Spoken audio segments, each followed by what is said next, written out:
we're back at 2:15, so I think we're going to get started. Just, I think, a few more sessions today, and then all the fun stuff. So today, or this afternoon at least, Herman and I are going to talk about all the email marketing things that you just learned, how you should use them, best practices, some strategy that you might want to put into place to have a little bit of more success with your email, and walk through some of the things that we've seen as we've been going through customer emails.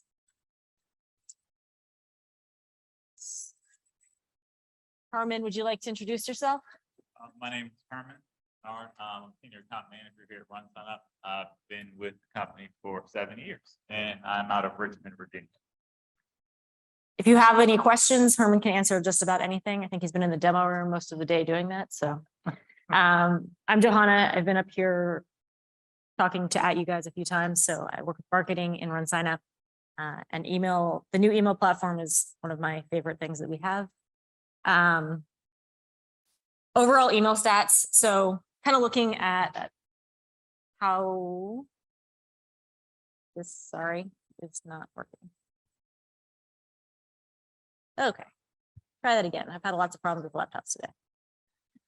Overall email and registrations. So one of the things that we can pull from our system, if you were in any of the marketing sessions earlier that talked about custom source tracking, in addition to custom source tracking, those charts that you see right on your dashboard that tell you where any sort of registrations or page views came from, that's tracking across all of your races. At any given moment, you can see, how many of your registrations came directly from Google. When you go down to the bottom of the source tracking there, included in that is tracking any of the emails that are sent from the RunSignup platform. So it'll tell you, this email from this RunSignup system. If it's an email that you sent, it'll have the name of the email that you sent out, and it'll say that that's how many registrations came from that email.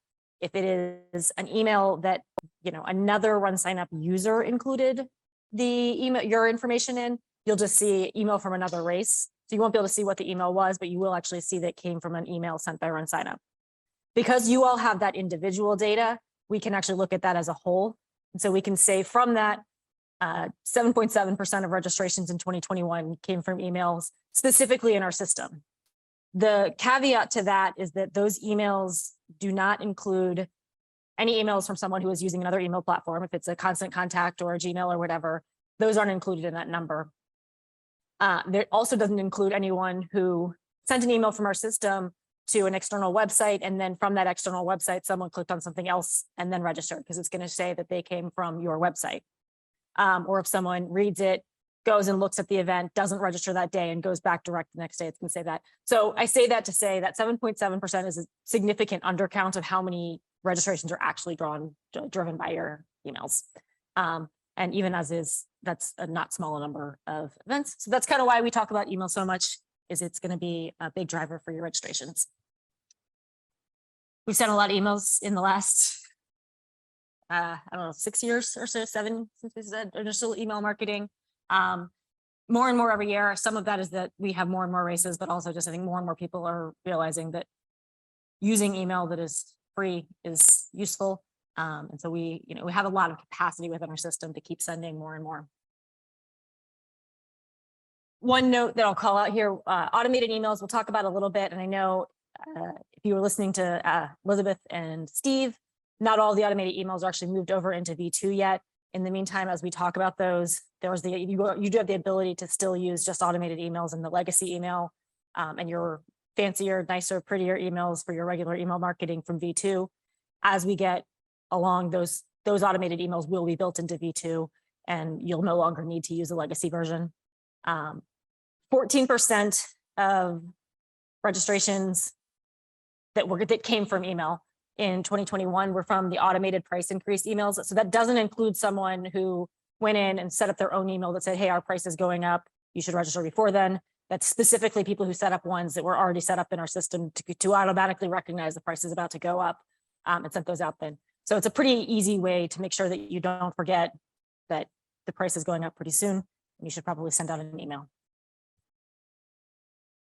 And I have some recommendations on things that we suggest that you do, little tips and tricks to help you get through and send emails out to your participants. Some of these things we have replacement tags.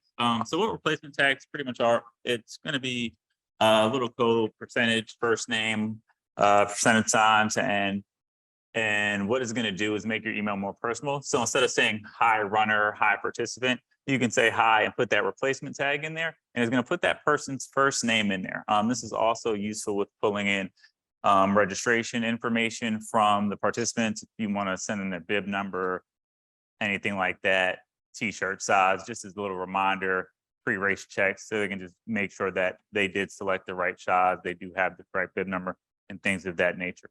Some other things that we tend to realize is that you want to make your participants feel special, like they're VIPs. Easy ways to do that: add in words like early registration or pre-registration. Makes them feel like they're getting a jump on the rest of the crowd, and it gives them a little bit more motivation to register instead of just saying, hey, here's registration, register when you want to. Oh, early registration, it lasts this long, but oh, I could get in there early, I could get in there before. Makes them feel special, like a VIP. You don't want to keep that email that long because, as we know, most participants aren't going to read a long, lengthy email. So we try to keep it short and sweet, maybe highlight some things that make your race special, why they should register and why they should register during early or pre-registration. Something else that'll help in these emails is adding call to action buttons. This way, somebody doesn't get an email that might not have any links or anything like that to your website. So now they're looking at your email, they're trying to Google your race name and pull information out, but you can add buttons, you can see like sign up or register today. They can click it, it can go directly to the sign up, or you can just go to your race page. If you have anything else that you want to link them to, the call to action buttons are great. They stick out in the email, they're easy to see, and they're just easy to click. With the referral email is kind of in reference to our referral tracking feature. To some, if you don't know what the referral tracking feature is, it's pretty much saying, hey, if you refer X amount of people, we'll give you a refund of X amount of dollars. So we normally just want to do this with any important information that you might have after somebody registers, and you can set that up with a registration follow-up email. So you can just set a number of days or a set calendar date when you want that email to go out. So normally somebody registers, they get their confirmation email. You don't want to overload that with information. A day or two later, you send them a registration follow-up email. It says, hey, just in case you forgot, if you refer 5 friends, you'll get a $25 refund automatically back for doing that. This helps you out because now you have your race participants doing marketing and reaching out to their friends and family that you might not have contact with to get them to come register for your race. You only have to set that email up once, because using a replacement tag, it'll just pull in that specific person's registration link to refer their friends with. Yes.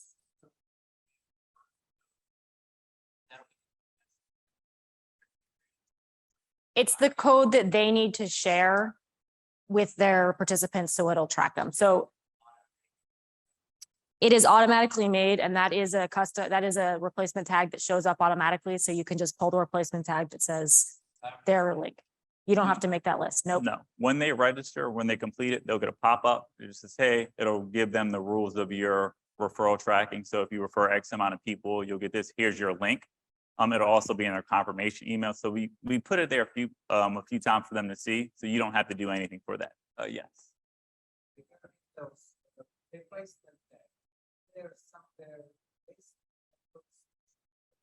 Yes. So within email marketing, send email. If you scroll down to the bottom of that page, there's a section that says replacement tags. Click that drop down. It'll give you all of the replacement tags that we have, and it's going to give you a definition of what the information is going to pull in. So you don't actually have to type the code out. You can just copy and paste it from that list that we give you, and it's on the same page that you send an email on. One thing to note on those is if you're testing your emails, which I always recommend you do, but if you're testing them with replacement tags, just know it's going to show like the tag in your email because you're not a participant that it's sending to. So it doesn't have a code to pull in for you.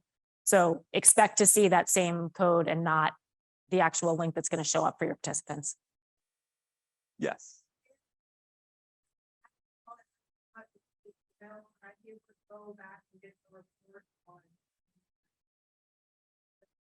We will get to that later in the presentation. Yes. Currently, no. Eventually.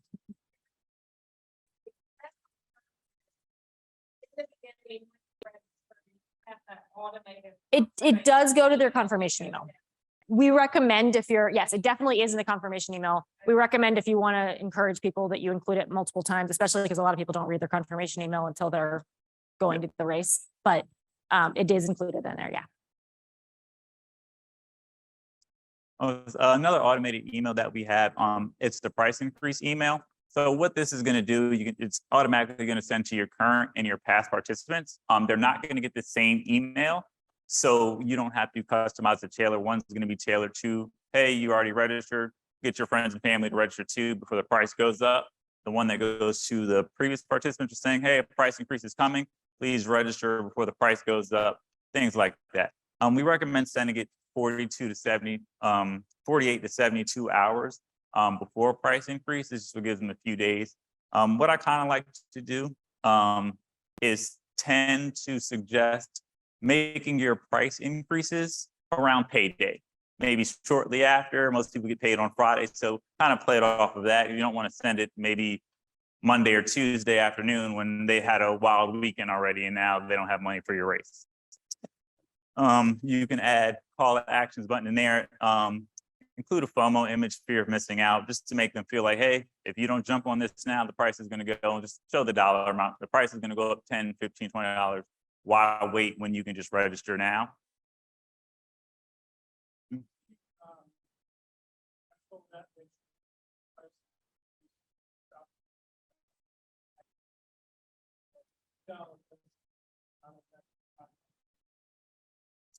That's hard to say. We do have, I will say on average, we don't like, I can give you the actual averages of how much a typical price increase is. I think there definitely is a dollar amount. I would say, yeah, what would you your recommendation? Say normally the $5 and $10 price increases, they don't seem to move much when you get those bigger jumps. So sometimes if you have multiple price increases, I like to mention them. So, hey, this is our first price increase. It's only X amount of dollars. Like, let's say it's your first price increase is $5. As you get closer to race day and your race day price is maybe 15 or 20 more than your early bird pricing, just mention that in there, because if somebody sees, oh, it's only 5 or 10, they'll kind of blow it off. But then if you note somewhere later in registration or on race day, it's actually $20 or $25 more. This gives them a little extra motivation because they're seeing those bigger numbers opposed to the $5 or the 10. It's going to depend a lot too on the distance and cost of your race to begin with, because for a 5K, it's hard to really do much more than a $5 or $10 because it doesn't cost that much to begin with. But if you're putting on a race that's $60 or $70, there's a lot more room to make those a little bit more significant and actually make a bit more of a difference.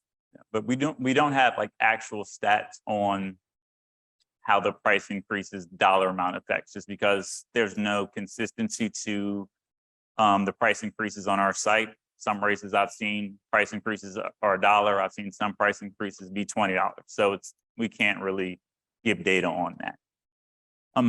So along with that, we suggest a pre-event email. This is normally 24 hours. It's kind of like last minute maintenance things. Hey, don't forget to bring your maybe confirmation email or have your bib number in hand, something like that, just so they make check-in easier for them. Parking notes, anything like that, any last minute changes in their pre-race email. You can use the QR code, the replacement tag for the QR code in that. So this way they don't have to go back and find their confirmation email. They could just have it again in their pre-race email.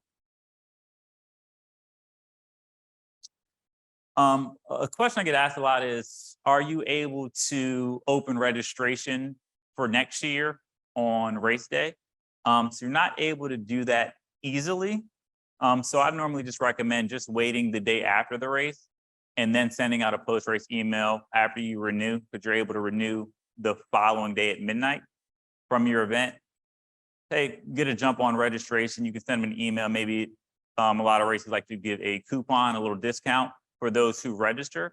Maybe make it good for a week or two after registration, just to kind of get a jump on next year and just get some people registered. Also, make sure you just send a thank you out to your participants, because without them, none of us would be here. Just make them feel loved and appreciated. That does go a long way for them. Also, if you have multiple events, And a lot of participants, when they have a good time, they want to do other events that you have. So highlighting some of your upcoming events, whether it is another race or not, if you have any fundraisers, any gals, anything that you might be doing, because there's brand loyalty. If you put on one good event for them, they want to come back to see your other events. And you can also do this with the post-event email, just adding that in there, anything that you might have coming up that they can go to. Yeah.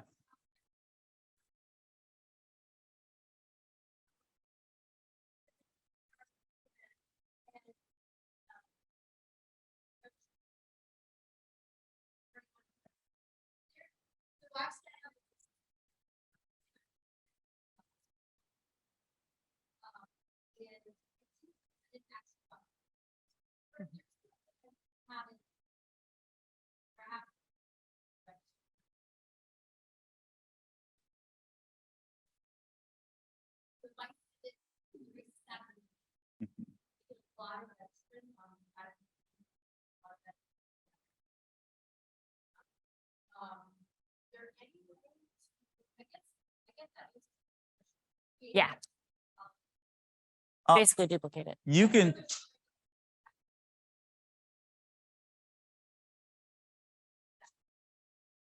Okay, so you can schedule an email to send again. So like if you want to make it and then you don't want to have to redo it, so you can send it, go back in, and then set a scheduled send.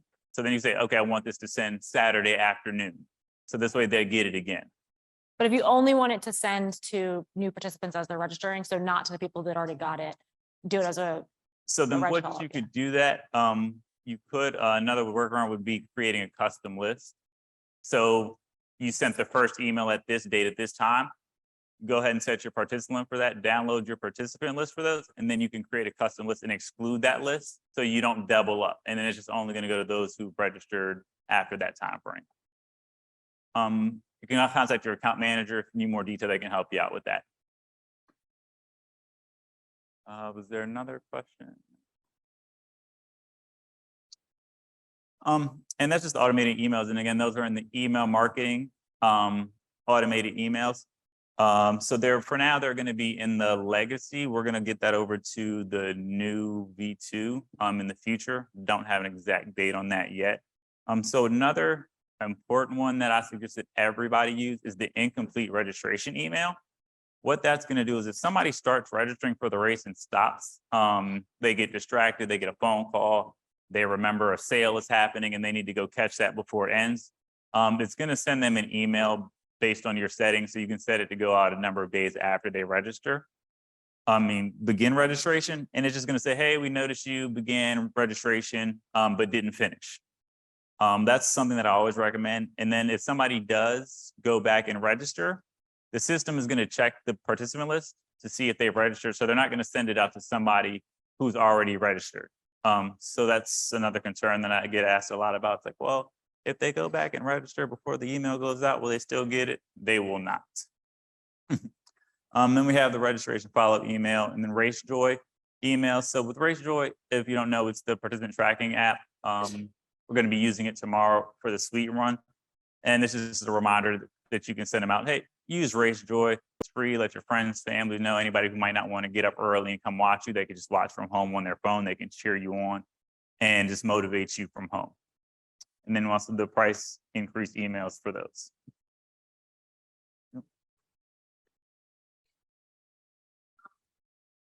Oh, wait, that's great idea. How do you get it to send people that aren't registered for the race? Because if somebody's already registered, they don't really know that the price is. Yes. It's automated. So it's automatically. So once you enable it, so you know your common list in email marketing, there's a common list for current participants and there's a common list for previous participants. So there's two separate emails for each that are automatically enabled when it's turned on. So you don't have to do anything extra. It's going to automatically send them to your past participant list and it's going to automatically send it to your current participant list. If you can see on this page. So once you check the box to enable it, This is email marketing. So under email marketing, automated emails, price increase emails, once you turn it on, it's automatically set for your current participants and your previous participants. So it's two separate emails that the current ones will get and the previous ones will get. Yes. So once you're on the page, if you just keep scrolling down, you'll see the previous ones, but it kind of blends together. So you might not have noticed it, but it's under there. Yes.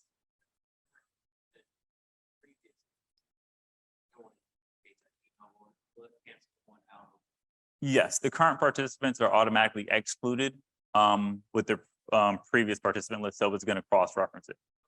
Yes. Is there a way, and I'm sure there is, with that? Yes.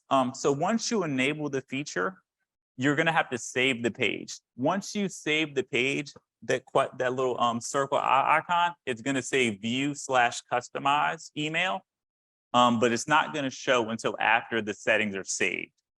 So yes, it will. The link will be right here.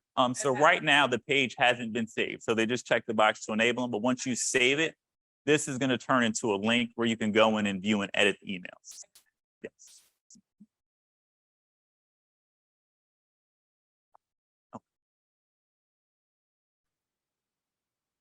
Email reports. One thing I'll note on this, email reports are going to get another facelift in V2 as well. So at some point, we hope to be able to track more specifically which button did you click.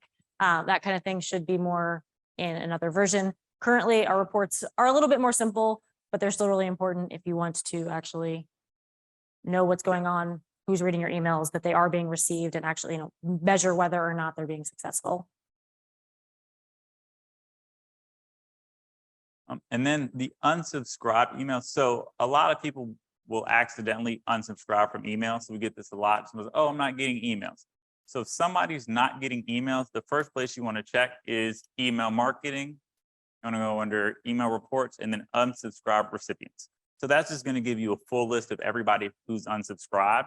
So you can also just kind of get an idea if you might be sending too many emails. Let's say if your unsubscribe list is really, really long, probably sending too many emails.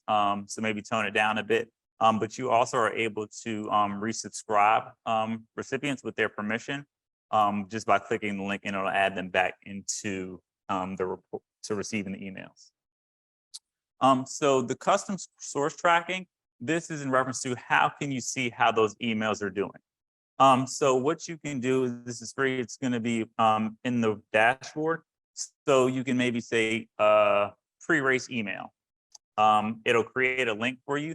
So you can put that link into the call to action button, and it'll just track how many signups, page views and transactions you've gotten from that email. So you can also do this if you have a few different web pages, you take ads out anywhere. If you want to just see how those are doing, you can create as many custom source tracking links as you want, and it'll track how much. So you can also put, hey, this cost me $100, and then it'll give you your return on investment in that.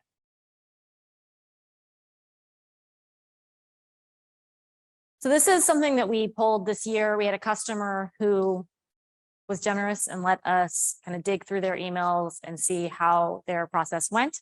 It helped us to get an idea how emails actually worked for a customer and pull out some information that we thought was useful in terms of what actually resonated with customers and types of things that you might be able to use when you're thinking about putting together your email strategy. So the setup, we did this with McGuire's Prediction 5K.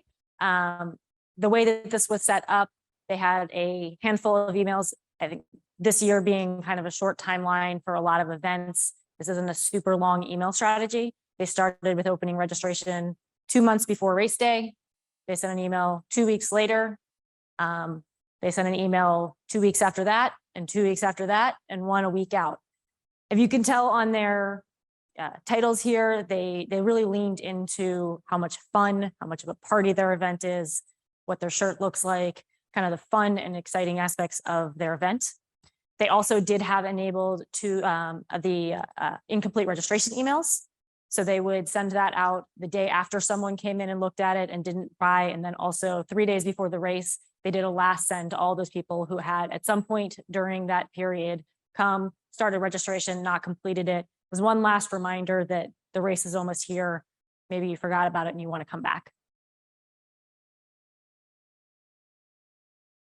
Key takeaways from this. I think honestly, the biggest one that you can't really ignore is that email is still really important. I think we talk a lot about finding new ways to market, but don't ignore the ones that have been working. They got 23% of their registrations from emails. And again, because of the way the system tracks emails, that doesn't count anyone who got the email, didn't register immediately and came back.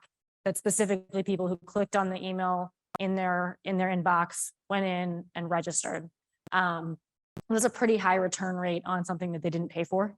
Obviously, you have to have a pretty good list of people to start with for that to work, but it does really help. For context, this event was 9,000 people, so it's a pretty large event. It's been pretty well established. They have a pretty good list of people who've come before that they were emailing out to. The other thing on this that I think is important to note is just that people really seem to want emails from events, and I don't think that's specific to this event.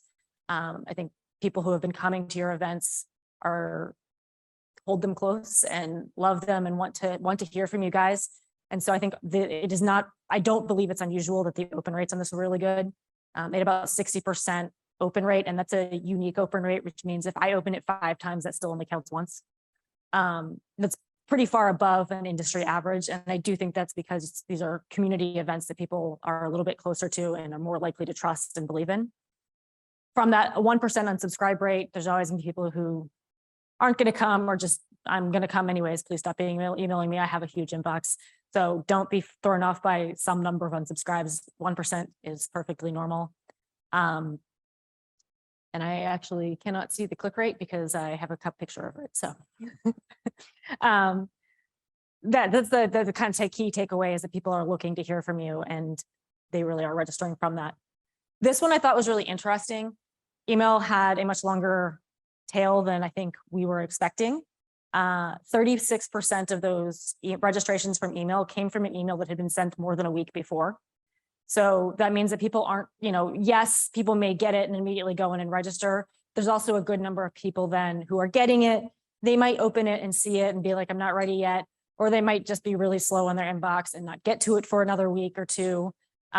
They might hear someone talk about it later and go back and be like, didn't I have an email from them? When was that? But it is good to know that if you're building out a strategy, you want to make sure you have time built in there. Don't do everything last minute. Because if you're just sending something 4 hours before the price goes up, you may miss those people who weren't able to see it in that timeline and actually want more time to think about things and are planning on coming back to it. Automate emails. Obviously, Herman went through kind of how this works and why we really recommend them. 1.6% of their registrations, and that's all registrations, not the registrations from email. 1.6% of all their registrations came from automated and complete registration emails. That's not life-changing numbers, but if you're talking about 1.6% on every event, those little bits on the margins really start to make a big difference in terms of how you're getting people back and just reminding those people when they are, where they are, that you are there and that your event is happening and they should come back and still participate. Yeah.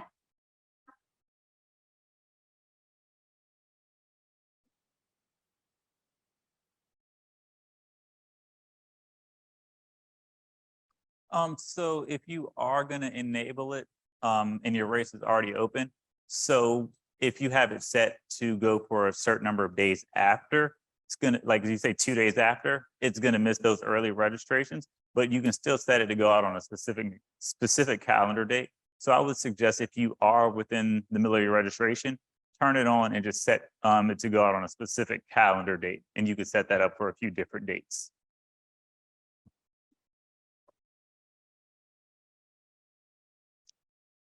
Subject lines, I think we've talked a couple of times about just making sure you know what is good for your race. There's a couple of very basic things that we can say on subject lines. Don't be too wordy. Please don't use 20 exclamation points. 1 is enthusiastic, 20 is terrifying. Never do everything in all caps because people don't like being yelled at. Be concise, which can be hard when you want to tell everyone all of the good reasons why they should come. I think there's a nice mix between you don't want to be so vague about what the email is that they assume it's spam and don't open it. You also, don't want to tell them everything that it is. So making sure that it's clear who the email is from and what it's going to be about. They again focus really heavily on a party, on the swag that they had. Those were the things that they felt like resonated with their participants, and that kind of brought people back in a way that maybe come run on a Saturday doesn't really excite everyone. Saving time with scheduling, even beyond automated emails, especially this is available in V2 now, you don't have to wait for that part. You can get your emails scheduled in advance. So if you are short on time or you're worried you will be short on time as the race comes closer, a great way to make sure that you actually do remember to email participants, you do things in a timely manner, is to go ahead and enable to actually schedule the email for a specific day and time. You can set that up. You could set up all of your emails for the whole race before you even open registration. Or you can, go in as you have time and start building them. And what that lets you do is just make sure that you don't get busy and forget to send stuff. Not overwhelming your audience with emails. You don't want to have an email sending every single week for months because people will get annoyed and you're going to lose more subscriptions that way. One good thing that you can do with V2 is separating out those marketing and transactional emails. So at least the people who are very, very technical and are like, I want you to tell me where to park. Please don't tell me to come to the event. I already know about the event. You can kind of separate those out a little bit and not lose those same people, but you still want to be a little bit careful that you're conscientious of people's time. And if you're starting to see an increase in unsubscribes, you might want to back off a little bit and send a fewer emails. Everything should be actionable. Find a reason why you're sending an email that day. I wouldn't send an email just to say, well, I think you should register, even if it's a silly and cheesy email because your registration is down and you want to give a good bump. Find a fun holiday that is that day and build a theme around why that's the reason they should register for your race that day. Price increases are obviously easy. Have something like, we just revealed our new medal, we're sending you the medal. And in there's a link, a picture of the medal so you can get excited. And in there's a link to register. So come up with something specific about why you're sending that email so that they don't feel like it's just another random same email again. Using images, anytime you can use images from your event. They don't have to be professional. It's great if you can do professional images, but the best thing you can do is show people having fun.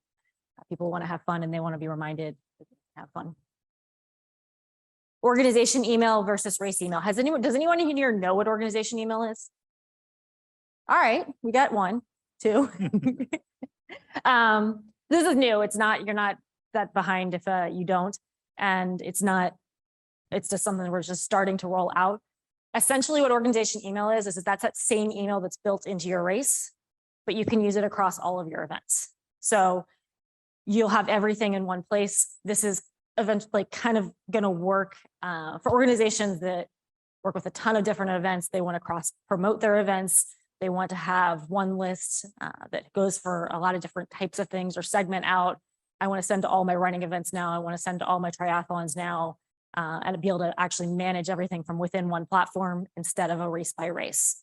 The platform is going to work pretty much exactly the same as V2. So everything that Elizabeth and Steve showed you, it'll be the same processes in terms of how you build an email, how you add up a list, how you use custom replacement tags. All of that is the same. The difference is just that it's its own standalone thing and it's not attached to a specific race. So same.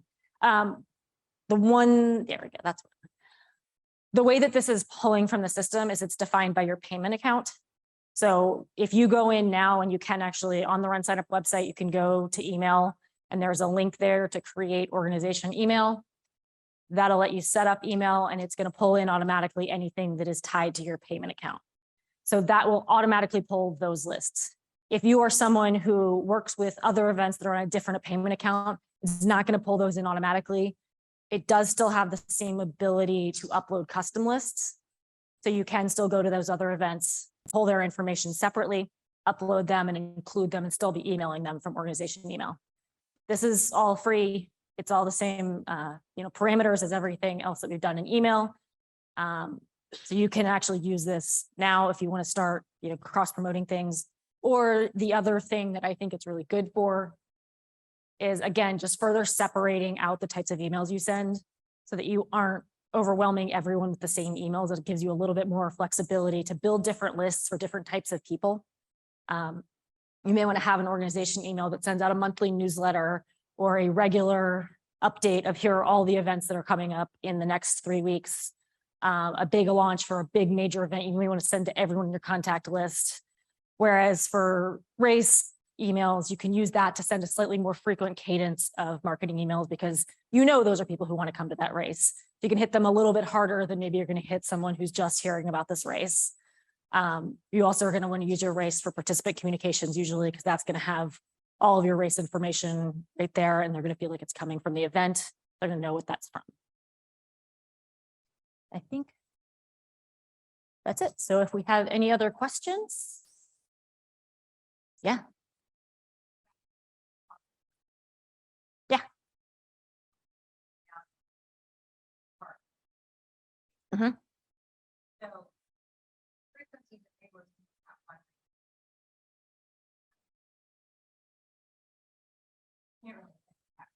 how do you guys, what is this type of, letter?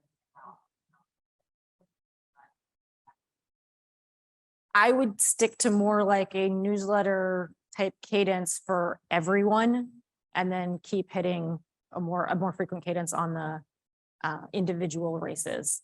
So the other thing you can do, that's not a good idea yet. I'm going to wait till we have more features to go there. Okay. I want my entire data. Yeah.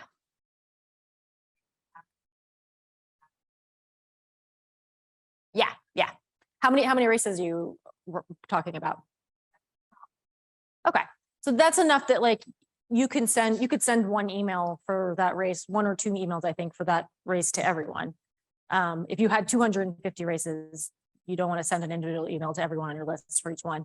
But if they're all in the same area, that's, that might be feasible. The other thing you could also do if you're a little bit more spread out is actually, use custom lists. Eventually CRM will help with this somewhat, but to pull out people who live within a radius and target them a little bit more as well. So that you aren't just hitting once or twice. And watch it. I mean, some of that is it's going to be different for every organization. Again, if you start to see an increase in unsubscribes or you're not getting much response from emails, then maybe back off for a little bit and see how it goes. Yes.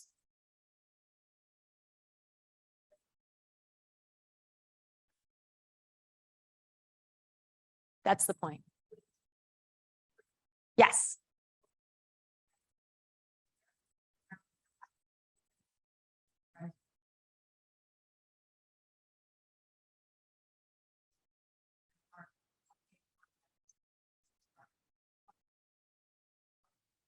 You have to go in and look, right? Yeah. Yes, you can see who is unsubscribed. Yeah.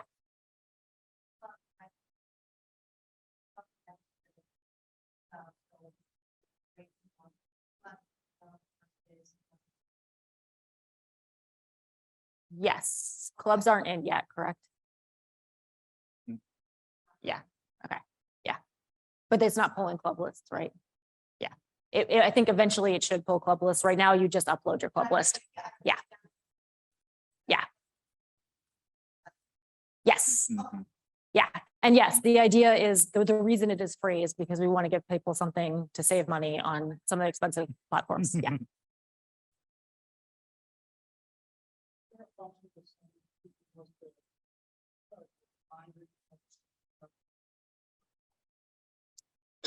No, that would rely on more reporting. Yeah. Might be something that would happen, but not currently. Because the settings for automated emails.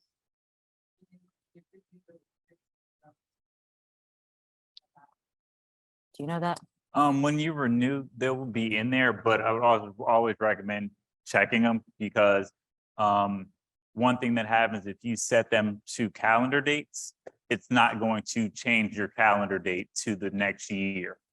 So if you set them to go out today, 2022, when you renew, it's still going to be set for today, 2022.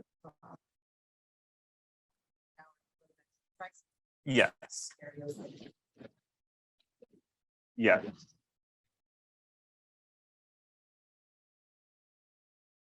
Yes.